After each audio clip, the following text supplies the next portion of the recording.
The morning of her birthday began with soft sunlight spilling through the curtains, a deceptive calm before the storm. In the quiet kitchen, Robert Hayes carefully arranged a bouquet of roses next to a velvet box. He had spent weeks planning the surprise, hoping it might heal the invisible distance that had grown between him and his wife, Emily. To outsiders, they were the perfect suburban couple. A handsome husband with steady work in real estate, a graceful wife admired for her charm at social gatherings. But perfection, as detectives would later say, is often the best disguise for secrets. Robert rehearsed the moment in his mind. He wanted to see her smile again, the smile that had once been effortless but lately seemed forced, fading like the final glow of a candle. When Emily walked into the kitchen, her silk robe trailing, Robert stood waiting. "Happy birthday, Em," he said softly, extending the roses. She blinked, offering a polite smile. "They're beautiful. Thank you." The tone was warm, yet restrained, as though her gratitude had a ceiling. Robert ignored the sting and motioned to the box. "I got you something else." Emily hesitated, then opened the box. Inside lay a diamond necklace, elegant and gleaming under the light. For a moment, her face lit up with genuine surprise. But just as quickly, her expression shifted into something unreadable, a mixture of awe and unease. "It's stunning," she whispered, fastening it around her neck. Her voice carried hesitation, a subtle tremor that Robert noticed but chose not to confront. The day unfolded with family and friends arriving, chatter filling the house. Balloons lined the hallway, the dining table groaned under platters of food, and Emily played the role of the gracious hostess. To everyone else, it was a celebration. But Robert kept glancing at his wife, searching her face for joy. Instead, he found her slip, because while Robert saw the necklace as a gift of love, Emily saw it as a burden. One that reminded her of the secret life she was already living and the forbidden love that pulled her further away.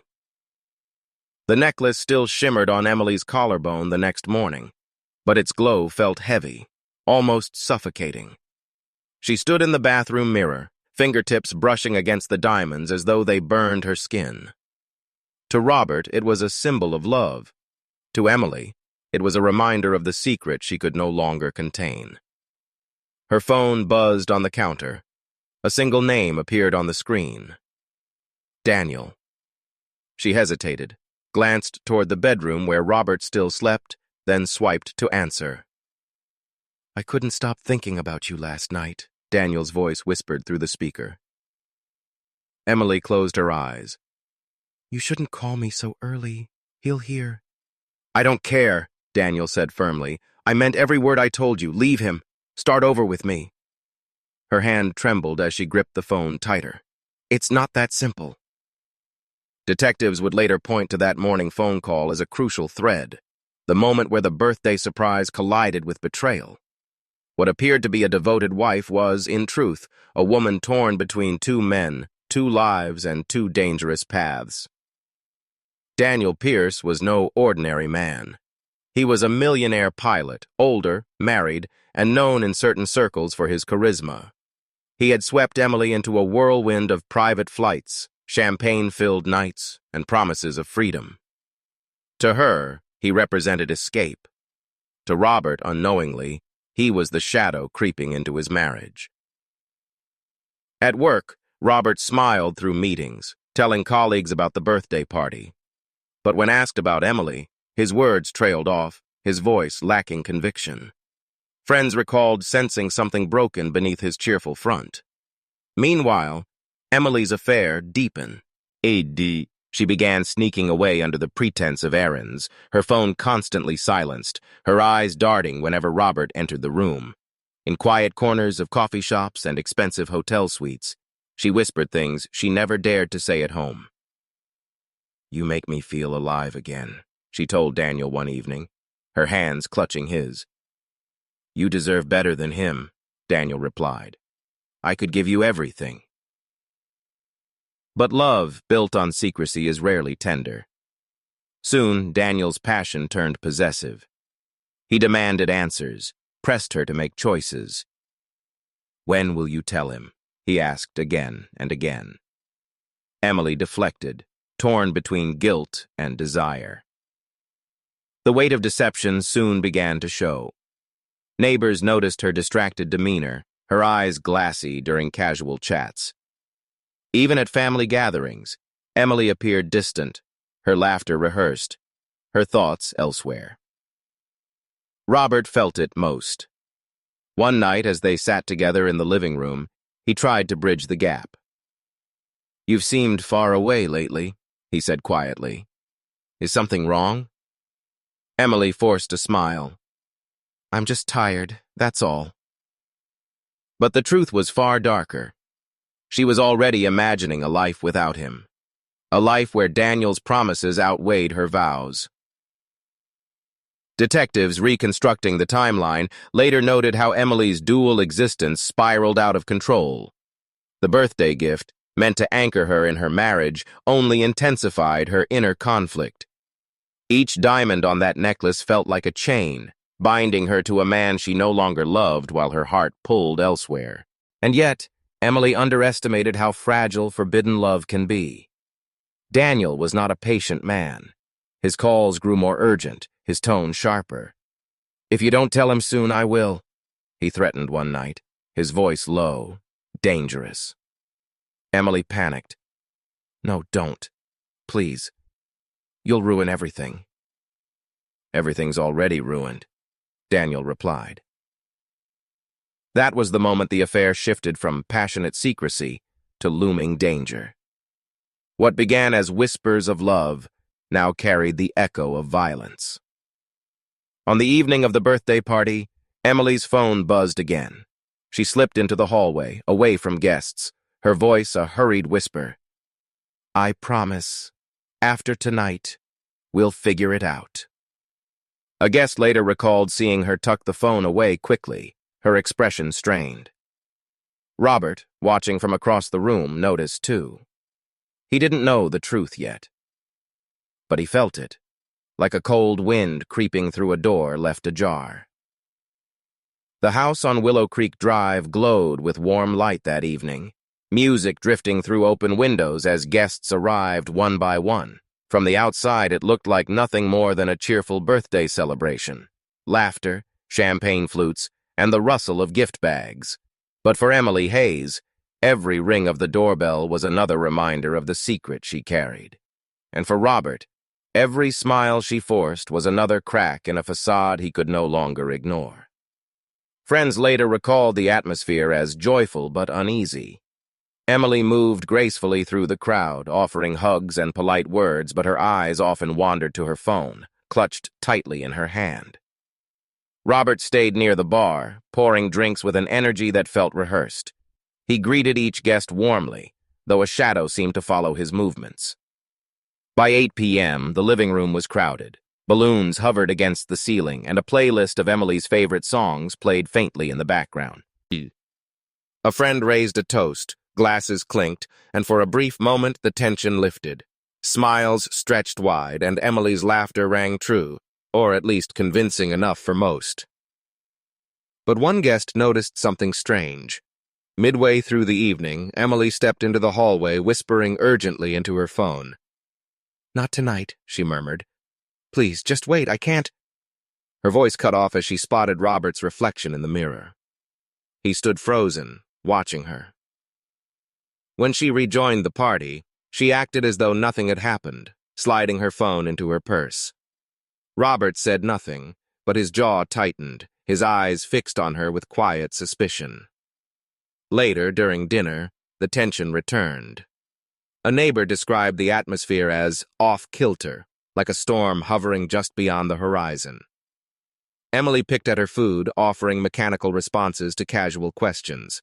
Robert, seated across from her, never broke eye contact, as though trying to read her soul across the table. The unease spread. Guests noticed the couple's silence, the subtle exchanges of looks, the absence of warmth between them. One friend even whispered, "Are they fighting?" when Emily abruptly excused herself to the bathroom. The party continued, but not without disruption.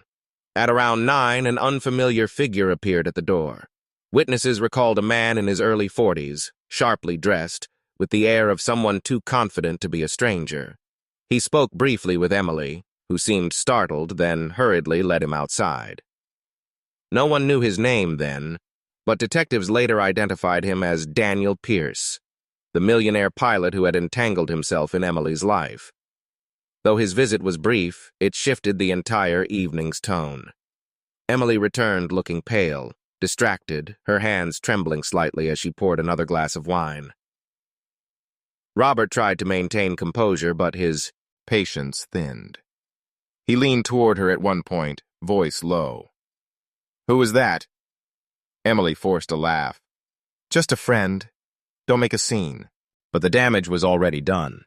Guests may not have known the full story, but they felt it, a sharp, unspoken tension cutting through the room like glass. As the night wore on, conversations grew forced, and laughter sounded hollow. Even the decorations seemed to sag under the weight of unease. One guest later told detectives, "It was supposed to be a party, but it felt like we were waiting for something to break." When the final guests left and the door closed behind them, Robert and Emily stood in silence amid the wreckage of empty glasses and wilting flowers. The night that was meant to celebrate love had instead magnified distance, suspicion, and secrets. The party was winding down, yet Robert insisted on one final moment. He dimmed the lights slightly, tapping his glass to draw attention. The guests, half drunk and smiling, gathered in the living room. Emily stood at the center, still wearing the polished smile she had worn all evening, though her eyes betrayed exhaustion. Robert stepped forward, a velvet box in hand. His voice carried both pride and nervousness. "Emily," he said, "I wanted everyone here tonight not just to celebrate your birthday, but to remind you how much you mean to me." He opened the box, revealing the necklace, a dazzling array of diamonds that sparkled under the chandelier. Gasps rippled through the room, followed by applause and cheers. Emily's friends leaned closer, their faces lit with admiration. For a fleeting moment, Emily smiled, but those who looked closely noticed the stiffness in her expression, as though the necklace weighed more than gold and stone. She reached out, her fingers trembling slightly as Robert clasped it around her neck. "It's beautiful," she whispered. The words were correct, but the tone was wrong. Guests clapped again, raising glasses in another toast. But Robert, standing just behind her, felt the chill in her voice. He had given her something priceless, yet the reaction was hollow, rehearsed. Later in the kitchen, one friend asked Emily, "How lucky are you? He adores you." Emily smiled politely, nodding, but the second she turned away, her face hardened. She excused herself, slipping down the hallway, phone in hand. In hushed whispers, she spoke quickly.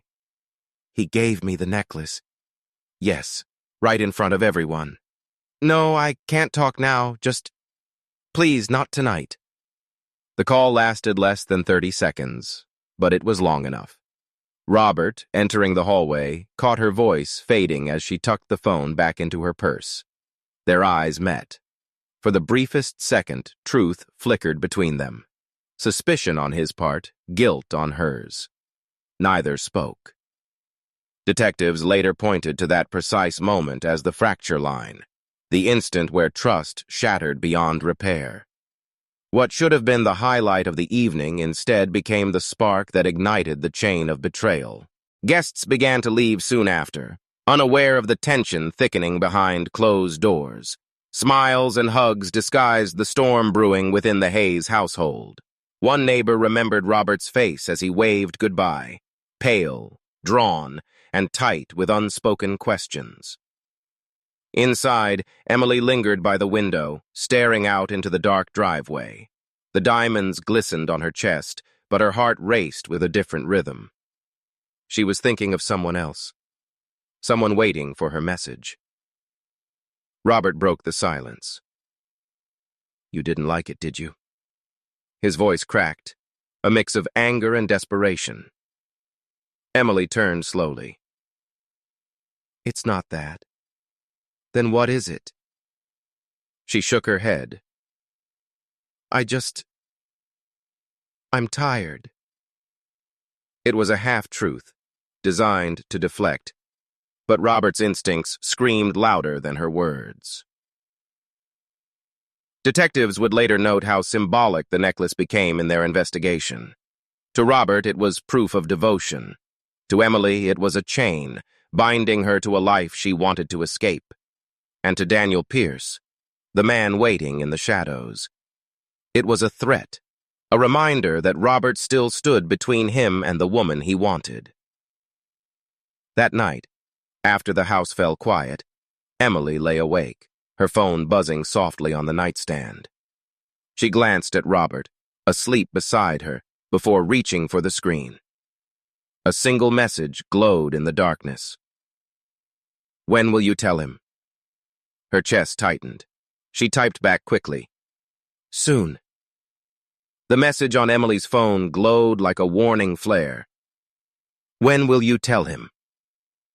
It was a question she had avoided for months, and it came from a man who refused to remain hidden in the dark corners of her life. Daniel Pierce was more than just a lover. He was a man of influence, a charismatic pilot turned millionaire entrepreneur who charmed his way into exclusive circles. Known for his daring lifestyle, he flew private jets for wealthy clients, lived in luxury penthouses, and carried himself with the confidence of someone used to getting what he wanted. When detectives later pieced together the timeline, they discovered how meticulously Daniel had woven himself into Emily's world. What began as casual encounters quickly escalated into an affair laced with obsession. He showered her with lavish dinners, whispered promises of escape, and painted vivid pictures of the life she could have if only she left Robert behind. But Daniel's passion came with sharp edges. He was not a man who tolerated hesitation. One evening, weeks before the birthday party, Emily met him at a quiet hotel bar. The room smelled faintly of cedar and expensive cologne, shadows dancing across the polished wood. Daniel leaned close, his voice low but forceful. You're wasting time, he said. Every day you stay with him is another day you're lying to yourself. Emily stirred her drink nervously. It's complicated. Robert doesn't deserve... Daniel cut her off, his hand gripping hers. Robert doesn't matter. What matters is us. Don't you want freedom? Her silence was an answer in itself. She wanted freedom, yes, but she also feared the cost of it. From that night on, Daniel's impatience grew. His calls became more frequent, his tone more insistent. You said you'd tell him, he reminded her. How much longer are you going to wait? Emily's excuses piled up. After the birthday, when things calm down, when the time is right. But Daniel was not a man who waited. At the birthday party, his brief appearance at the door unsettled everyone. Witnesses later admitted they assumed he was just a late guest or a family acquaintance. But Robert noticed the way Emily's face drained of color when she saw him. He noticed how she hurried him outside, her shoulders tense, her voice urgent. What was said outside that door remained between them, but detectives believed Daniel issued an ultimatum. Emily returned to the party, shaken, her glass of wine trembling in her hand. Behind the image of wealth and confidence, Daniel harbored a darker side, a possessiveness that bordered on dangerous. Friends of his recalled how he could be charming one moment and coldly calculating the next. One ex-lover even described him as a man who loved like fire. Beautiful, but if you got too close, you burned. That fire now consumed Emily. She was torn between loyalty and desire, safety and passion. Robert represented stability, but Daniel promised escape. And in Daniel's mind, only one of them could win. One night, as she prepared dinner for Robert, her phone buzzed again. This time, the message was harsher. If you don't tell him, I will. Emily froze, knife in hand, staring at the glowing screen. Her pulse quickened, fear knotting in her stomach. She typed backseat furiously, "Don't you dare, please, just give me time." His reply came seconds later. "Time's up." Detectives later emphasized this turning point. What had once been whispers of forbidden love had now shifted into threats, manipulation, and a dangerous ultimatum. Robert noticed her distraction that evening. "Is everything okay?" he asked gently. Emily forced a smile. "Of course. Why wouldn't it be?" But her trembling hands betrayed her. In truth, Emily was trapped. She feared losing Robert's trust, feared Daniel's growing anger, and feared the storm that would inevitably erupt when secrets collided with reality. The neighborhood was silent, blanketed by the kind of stillness that only arrives after midnight. Inside the Hayes home, however, the silence was deceptive. It was heavy, charged, like air before a lightning strike. Robert lay in bed, staring at the ceiling, thoughts gnawing at him. Emily's distracted behavior, her hurried whispers, the strange man who appeared at the party. None of it made sense, yet all of it pointed to a truth he was afraid to name. Beside him, Emily shifted restlessly. Her phone, glowing faintly on the nightstand, buzzed again. Robert turned his head just in time to see her reach for it. She moved quickly, shielding the screen, but the damage was done. "Who keeps texting you this late?" he asked, his voice low but sharp. Emily froze. "No one. Just a friend." "At 1 in the morning?" Robert sat up, his eyes fixed on her. "Stop lying to me." Her breath caught, the weight of months of secrecy pressing down. "You don't understand." "Then make me understand," Robert snapped, his voice louder now. "Who is he?" The words hung in the room like a blade. Emily's silence was louder than any confession. Finally, she whispered, "His name is Daniel." Robert's chest tightened. The name struck like a hammer, not because he knew the man personally, but because it confirmed everything he feared. "How long?" he asked. Emily's eyes glistened. "Months." Anger, betrayal, heartbreak. They collided inside him like shattered glass. He rose from the bed, pacing, running a hand through his hair. "While I was planning your birthday, His voice broke. "You were with him." Tears spilled down her face. "I didn't mean for it to happen. He makes me feel alive. I thought I could keep it separate, but—" Robert turned sharply, his voice trembling with rage. "Alive? You think sneaking around with some rich bastard makes you alive? What about our marriage, Emily? What about us?" She flinched at his words, clutching the necklace at her throat. The diamonds sparkled faintly in the dim light, but to Robert they looked like chains binding them to a lie. The argument spiraled. Shouts echoed through the house, words fueled by anger and desperation. Neighbors later told detectives they heard muffled yelling, glass breaking, and then silence so sudden it made them uneasy. Inside, the confrontation grew physical. Robert slammed his fist onto the dresser, sending a picture frame crashing to the floor. Emily stepped back, her body shaking. "Don't touch me," she cried. "I never would," he shot back, voice breaking. "But you've destroyed everything." Oh. Her phone buzzed again, the screen lit up with Daniel's name. Robert lunged, grabbing it before she could react. He read the message aloud, his voice raw. "I'm coming over. He'll never keep us apart." Robert's face turned ashen. His hands trembled around the phone. "He's been here, hasn't he? That night at the party. That was him." Emily's silence confirmed it. In that instant, Robert's heartbreak turned to devastation.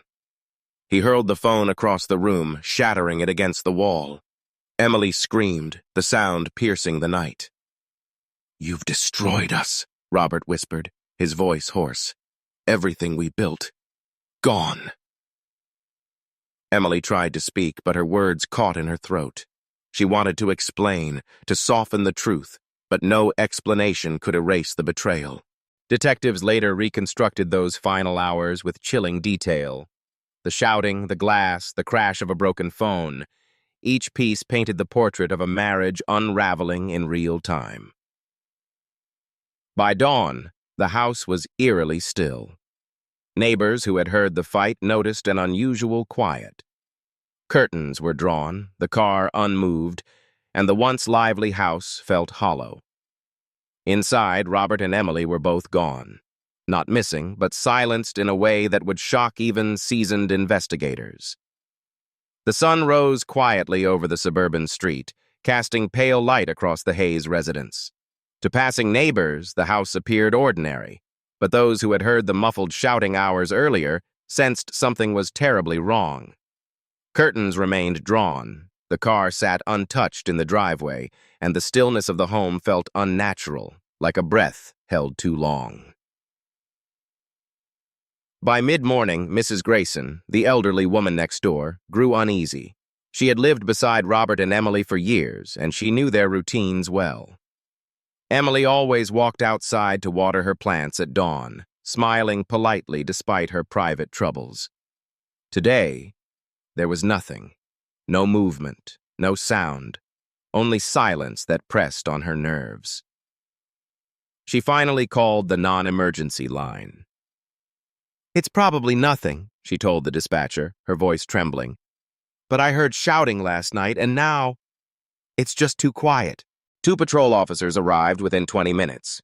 They knocked firmly, called out the family's names, but received no response.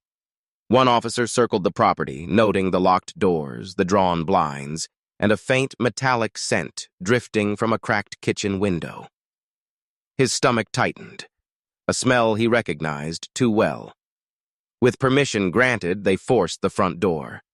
The creak echoed through the house like a warning. The air inside was stifling, thick with something unmistakable. Blood. The living room appeared undisturbed, though a shattered phone lay in the corner, its screen spiderwebbed. Framed photographs of Robert and Emily smiled down from the mantel, silent witnesses to what had unfolded hours before. It was the bedroom, however, that turned the scene into a nightmare. The officers stepped inside and froze. The white sheets of the marriage bed were soaked in dark crimson. A trail of smeared handprints led toward the dresser, then abruptly stopped.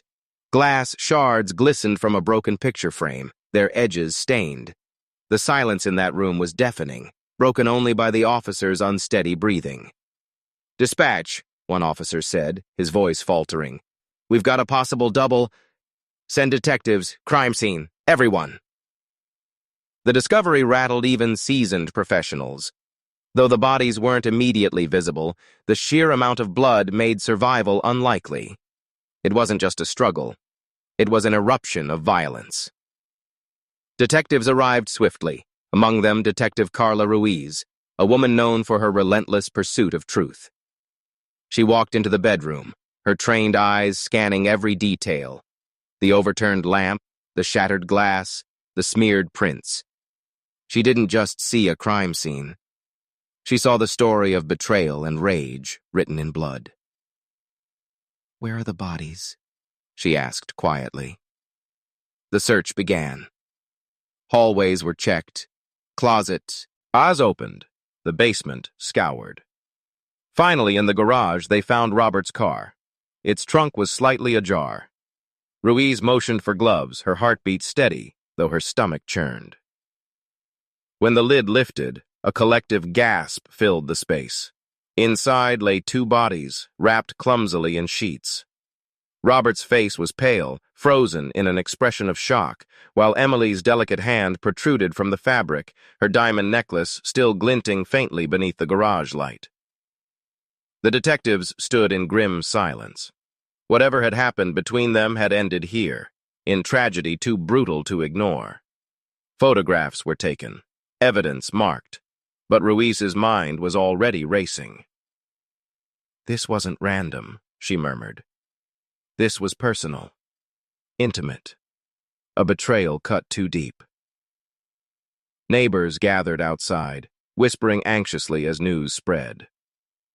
I knew something was wrong, Mrs. Grayson said through tears. I should have called sooner. By afternoon, the Hayes residence was sealed with yellow tape. Reporters swarmed, cameras flashing, while police tried to piece together the bloody puzzle. The timeline was murky, but one truth was certain. A secret had exploded into violence, and now a community was left reeling. Back in the garage, Ruiz crouched beside the bodies. She noticed something odd. Robert's hand still clutched Emily's torn dress, as though even in death he hadn't let go. It told her everything she needed to know about the rage that consumed him, and perhaps the desperation that followed. But one question remained unanswered. Who else was involved? The shattered phone hinted at someone beyond this doomed marriage. Ruiz recalled the text message recovered from fragments of the device, a lover's promise to arrive, a threat to never be kept apart. If that man had come to the house, then this wasn't just a tragedy between husband and wife. It was a triangle, and triangles often end in blood. As the bodies were carried out, wrapped in black bags, Ruiz's gaze hardened.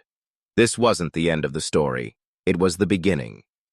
Somewhere in the shadows, another player waited, someone whose presence could turn a bloody discovery into an even darker revelation.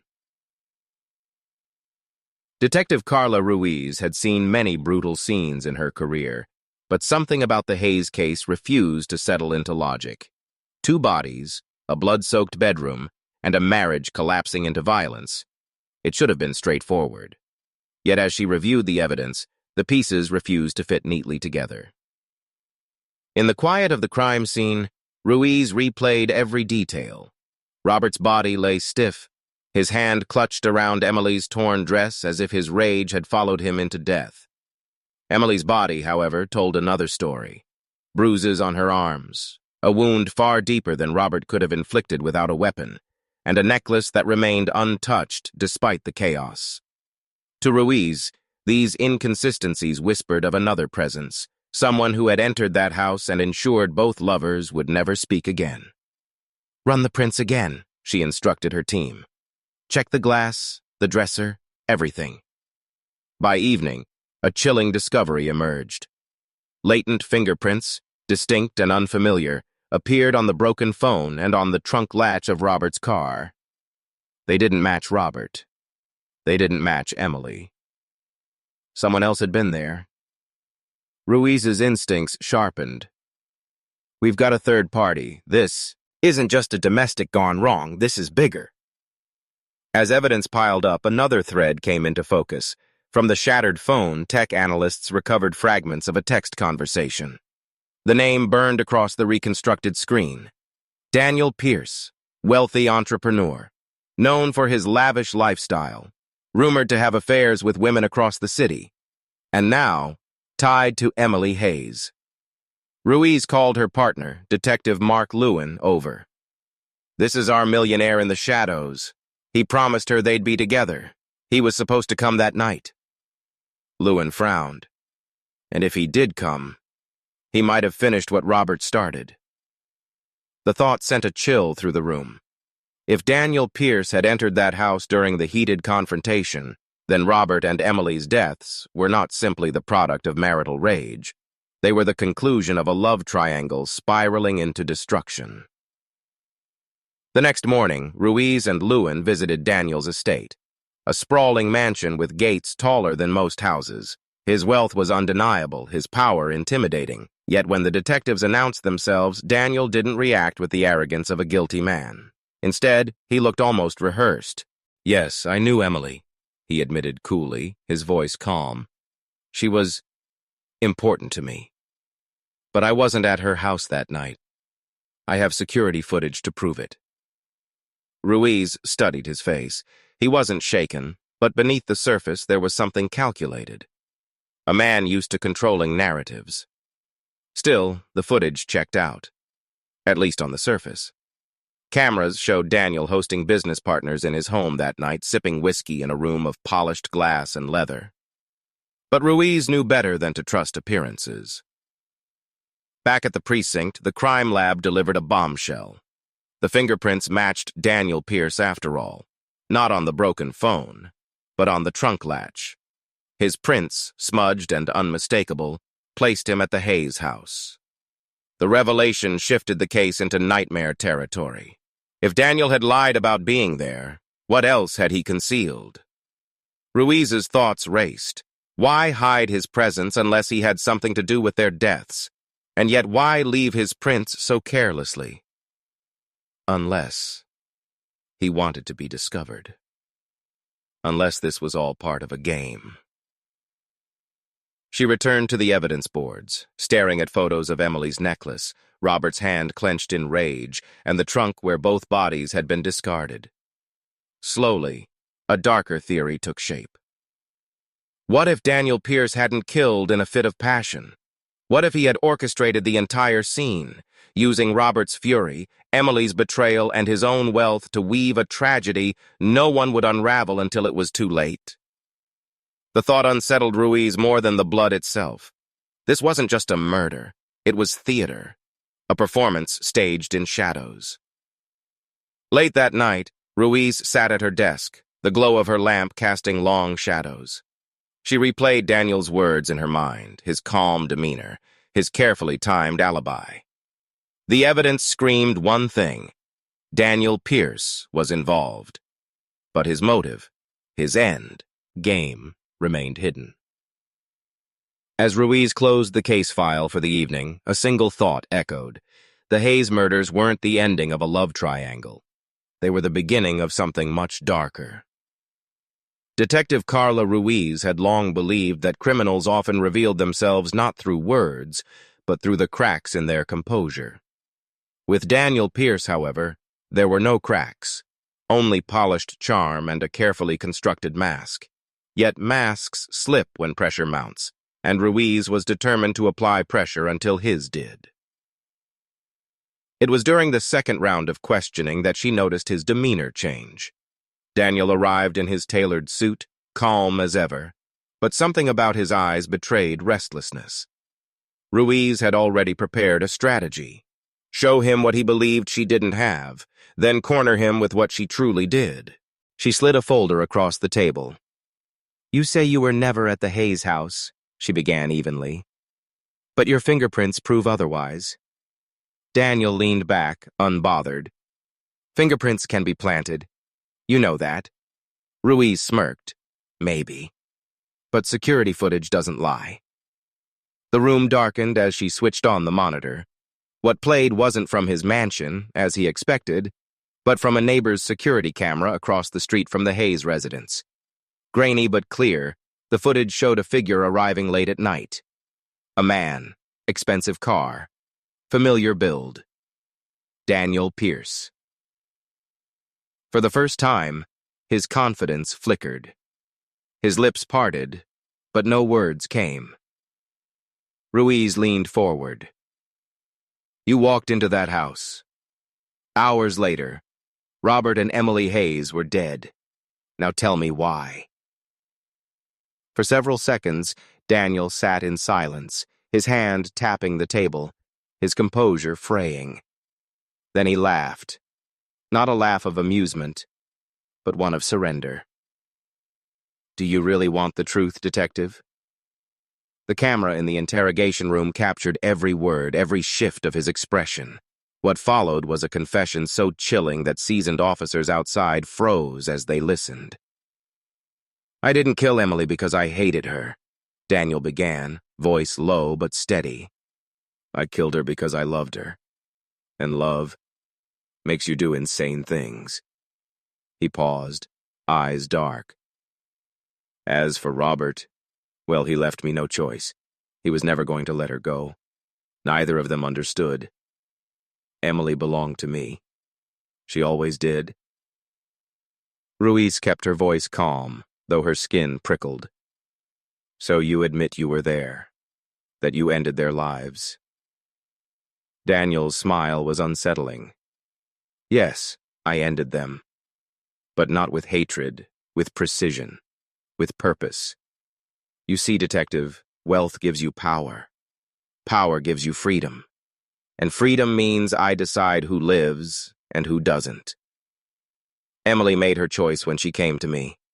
Robert sealed his fate when he tried to take her back. Every word was being recorded, his voice immortalized on tape, and he knew it. He wanted it. Ruiz asked, "Why confess now?" Daniel leaned in, his gaze locking with hers. "Because confessions aren't weakness. They're control. You'll play this footage in court, the media will devour it, and my name will live forever. That's what power truly is. Not escaping justice, but writing the story they'll tell about you." The room fell silent. Even Ruiz, hardened by years of interrogations, felt the cold weight of his words. This wasn't just murder. This was theater. When the session ended, detectives filed out, shaken. One rookie whispered, "He wanted to be caught. He wanted an audience." Ruiz said nothing, but her mind raced. She had his confession, caught clearly on camera. Yet instead of relief, she felt dread. Daniel Pierce wasn't afraid of prison. He was orchestrating something larger, something that extended beyond those walls. Back at the precinct, the footage was reviewed again and again.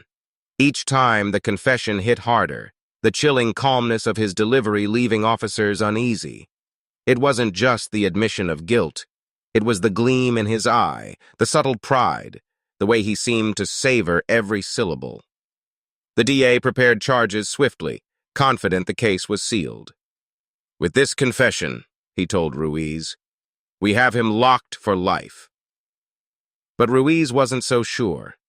Her instincts told her Daniel still had cards left to play. Men like him didn't crumble in interrogation rooms. They plotted, manipulated, and waited. That night, Ruiz returned home and sat in darkness, the echo of his words haunting her.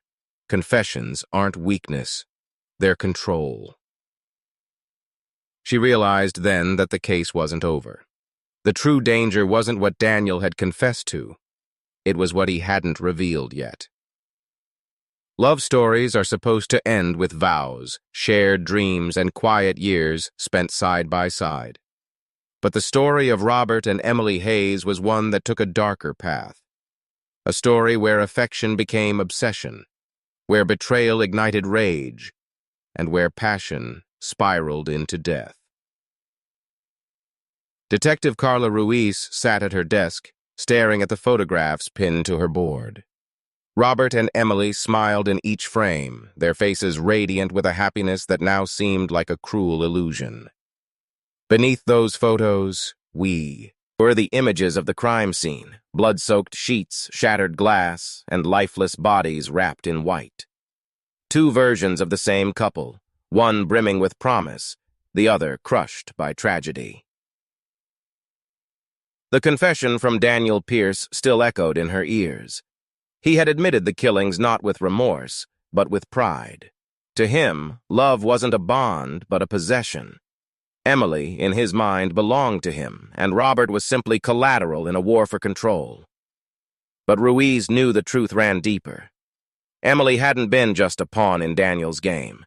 She had been a woman torn between two worlds, one of stability and routine with her husband, and another of intoxicating danger with her wealthy lover. Both men claimed to love her, yet both reduced her to an object of control. As Ruiz pieced the timeline together, she realized the tragedy was inevitable. The birthday surprise, the forbidden affair, the confrontation in the dead of night, each event had been a step toward destruction. Love had transformed into something unrecognizable, poisoned by secrets and greed until it finally consumed them all. At the press briefing, Ruiz addressed the media. Cameras flashed as she spoke with measured calm. "This case is not simply about murder," she explained. "It's about how love, when twisted by obsession and betrayal, can lead to unimaginable tragedy. Robert Hayes is gone.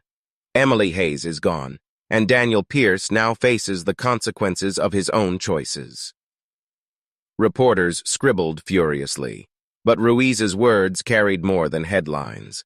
They carried a warning. She wanted the public to see beyond the sensational details and understand the cautionary tale beneath them. Love, unchecked, could destroy as easily as it could heal. Outside the courthouse, protesters gathered. Some shouted for justice, demanding Daniel's life in exchange for the lives he had stolen. Others defended him, seduced by his wealth and charisma, insisting he was the victim of a corrupt system. His story had polarized the city, turning tragedy into spectacle. Inside his holding cell, Daniel remained calm. To him, this was all part of the script. He had crafted his narrative carefully, a confession delivered like a performance, a story that ensured his name would never fade. Even in chains, he felt untouchable, convinced the world would remember him not as a killer, but as a man who loved too deeply. Ruiz, however, saw him clearly. This wasn't love, she whispered to herself as she reviewed the files late into the night. This was control. This was tragedy disguised as passion. Her words lingered in the silence of her office. She knew the case wasn't just about solving a crime. It was about telling the truth of what had happened behind closed doors. A husband betrayed, a wife torn apart, a millionaire who believed his power placed him above morality. Together, they had created a storm that ended in blood. The tragedy extended beyond the Hayes family. Friends, neighbors, and an entire community now lived in the shadow of what had unfolded. Mrs. Grayson, the elderly neighbor who first called police, told reporters with tears in her eyes, "I thought they were perfect. I thought love kept them safe, but I guess even love can kill."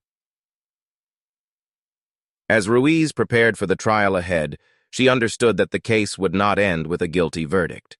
The deeper tragedy was already written.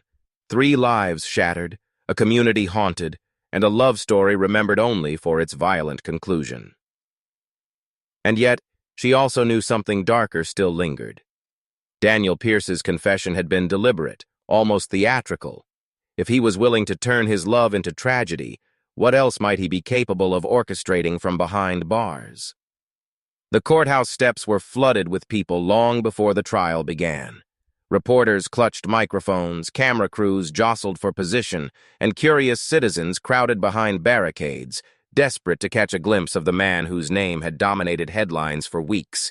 Daniel Pierce, the millionaire accused of orchestrating a double murder born from obsession. When the armored van arrived, the crowd erupted. Some screamed for justice, others shouted in twisted admiration. Daniel emerged in cuffs, dressed immaculately in a tailored suit, despite his confinement, a faint smile on his lips as though the spectacle was crafted solely for him. Inside the courtroom, the atmosphere was no less electric. Wooden benches overflowed with press and observers. The Hayes family's friends sat in silence, their grief heavy in the air.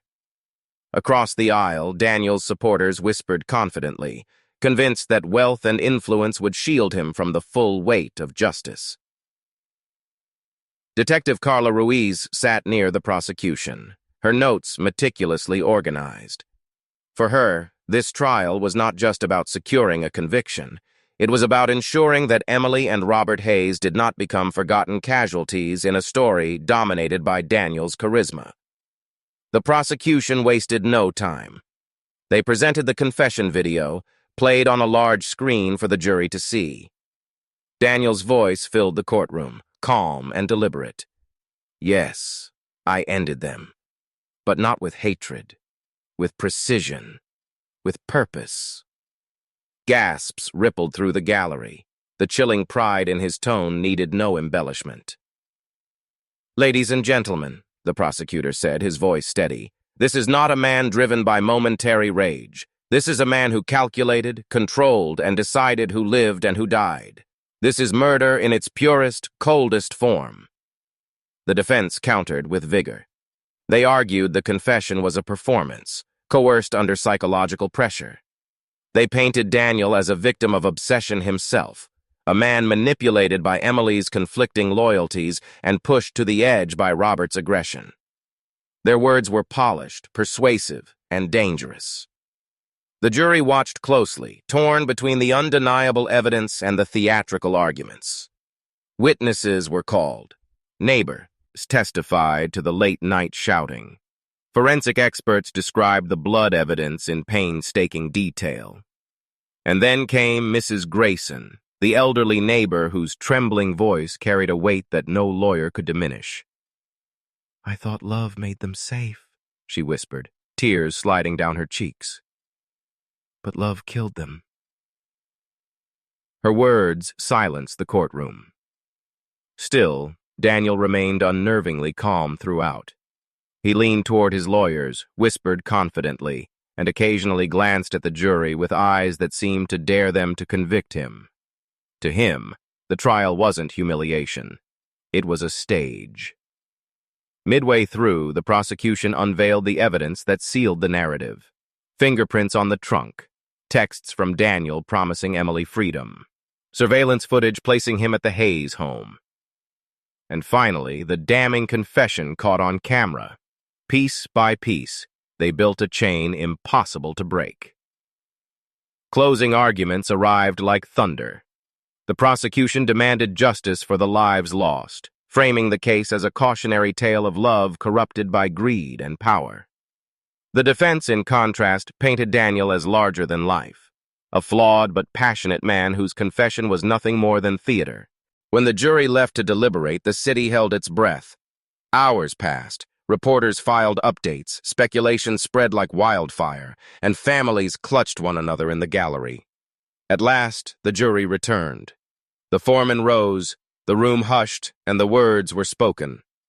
Guilty, on all counts.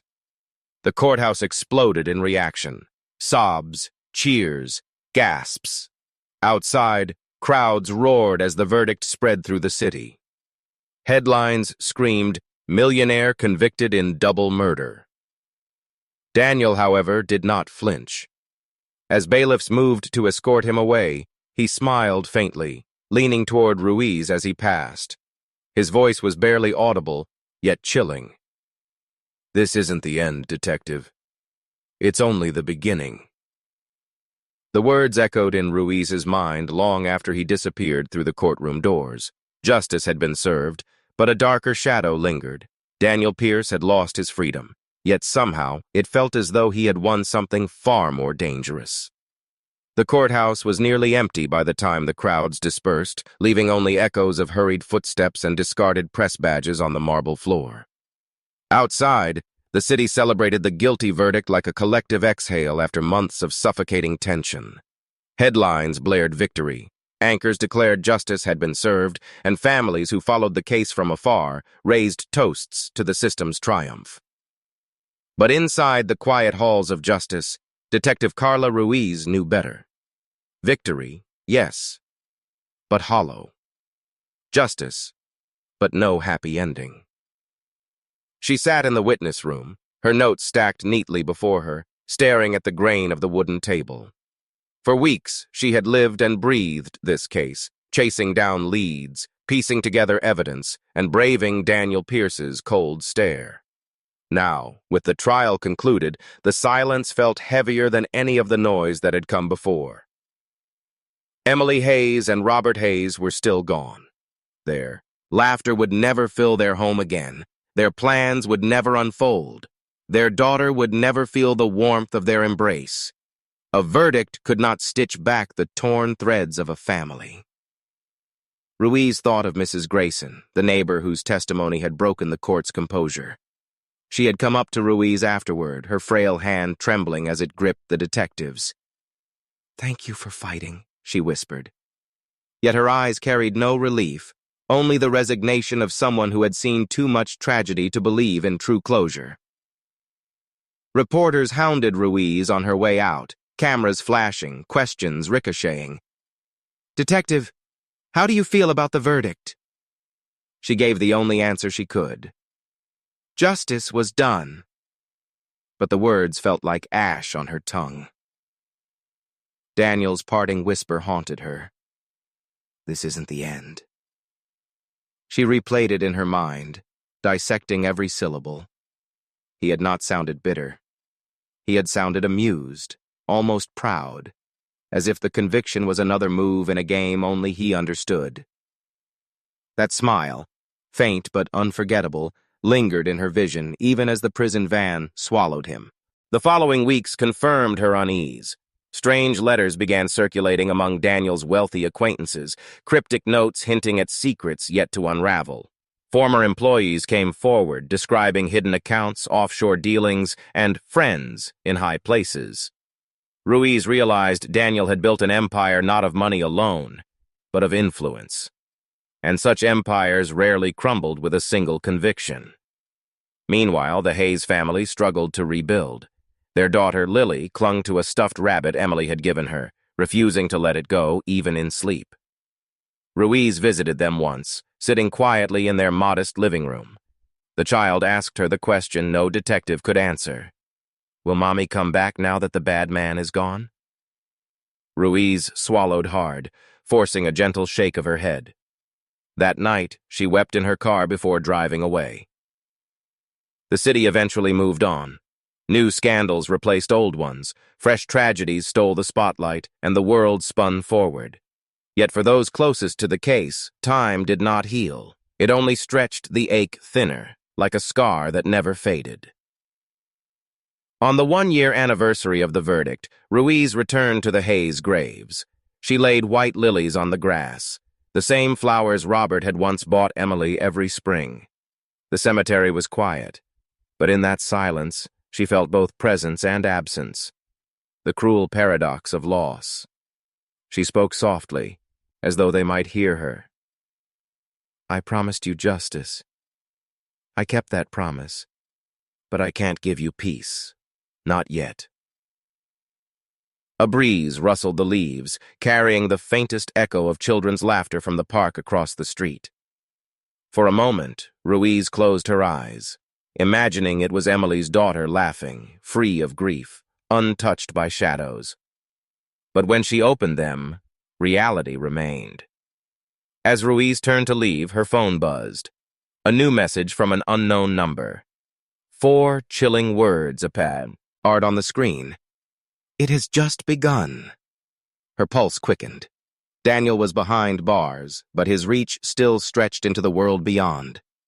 Justice had been served in the courtroom, but outside those walls, another game was already in motion. And so the story refused to end. Not for Ruiz, not for Lily, not for a city forever scarred by love turned lethal. The chapter closed with justice, but never with joy.